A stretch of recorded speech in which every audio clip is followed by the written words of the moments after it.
Después tem duas emendas. A primeira emenda é a emenda do partido AVP, de fração de AVP, para presupuesto alternativo.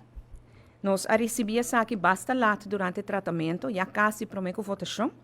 Pero assim mesmo, a petição de parlamentário de fração de MAP, Hendrik de Vreden, nós pedimos schorsing, então nós vamos buscar conselho na ribache para nós considerar o conteúdo de J e mira que como pode tomar e que como não pode tomar.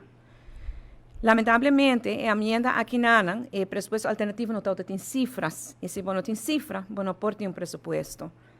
E duas emendas, a emenda de parlamentário de fração de Ação 21, caminha que ela propõe para eliminar certo gasto que tem governo, tem aparato governamental.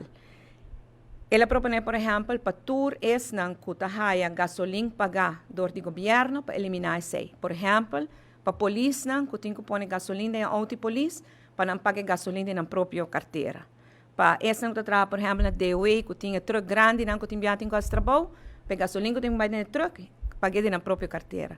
Então, nós podemos explicar ao parlamentário que essa é a direção que nós temos que ir. Se nós temos que baixar gasto, nós temos que fazer de outra maneira. Ela propõe também para estágio vergoeding que você paga na estagiária de EPB e EPI para eliminar isso e para eliminar todo o gasto que o governo paga de telefone, internet e fax. Consequentemente, cada ambtenaar na sua desk, então tem que fazer chamada, ele tem que fazer de seu próprio gasto.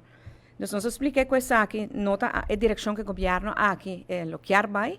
Ademais, tem a emenda tampouco tem cifra de quanto isso aqui vai significar na savings, na besparing, e onde você quer pôr a placa de besparing. Normal, você pensa, vamos pôr isso aqui, custa 100.000, corta 100.000, então põe em não, dona escola, por exemplo. Pero aí tampouco tem, pois a emenda aqui, por motivo técnico, tampouco por aguardo aprovar e aguardo desaprovar.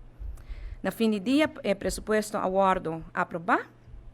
O presupuesto de ano 2022 bastante lato, por certo. Nós está sendo assim todo por todo para 2023. Aguardo entregar no Parlamento na setembro, mas eleita para escrever. E o presupuesto 2022, finalmente, depois de uma nota de câmbio extenso, acerca com déficit financeiro de 228 milhões de florins, com uma suma considerável.